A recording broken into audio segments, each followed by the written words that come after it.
da artıq gərginliyi özünü göstərdi. Bayaq dedim ki, bura yaxşıdır. Şərifzadə küçəsi gözə gəldi deyəsən. Bakı Sumqayıt şosesi burada vəziyyət gərgin olaraq qalır. Azadlıq prospekti vəziyyət burada da eynidir. Yalnız bir balaca Ziya Bünyadov prospektində vəziyyət yaxşıdır. Hansı ki, əzdə, yəni Koroğlu metro stansiyasının üstündə olan körpüdən ki, gəlirsiniz. Bax, mən buranı nəzərdə tuturam. Qalan yerlərdə isə yəni heç bir dəyişiklik yoxdur. Vəziyyət buralarda olduqca gərgindir. Əmrə Qəzəli küçəsində də hərəkət sürəti cəmi 25-30-dur. Belə, bu da yollar haqqında məlumat idi. Sizin mənə sözünüz varsa 91-63-ə yaza bilərsiniz bütün mobil operatorlardan. Salam qardaş, Heydərli prospektində probkada qalmışıq. Rəis də briqadadan zəng edir, neyniyim, heç bilmirəm. Yəni qardaş, mənim sənə deyə biləcəyim bir şey yoxdur. 52-30, çünki xəritə göstərir ki, oradan Heydərli prospektində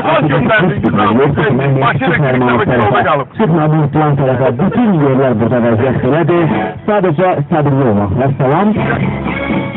Qardaş, bütün Patandarda gedən yol bağlıdır. Bakı elektrik şəbəkə, Səbail rayon hamısı yolda qalıb. Burada bizə 01-00 nömrəsindən yazırlar. Bəli, xəritə belə bunu göstərir qardaş.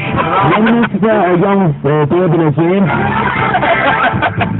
səbir arzulamaqdır. Yəni nə bir yol Həsən və Canzadə küçəsində bir balaca boşluq özünü göstərir. Salamzadə küçəsindən bir balaca istifadə edə bilən ki, orada vəziyyət normaldır. Qalan yerlərdə isə heç bir normal vəziyyət yox.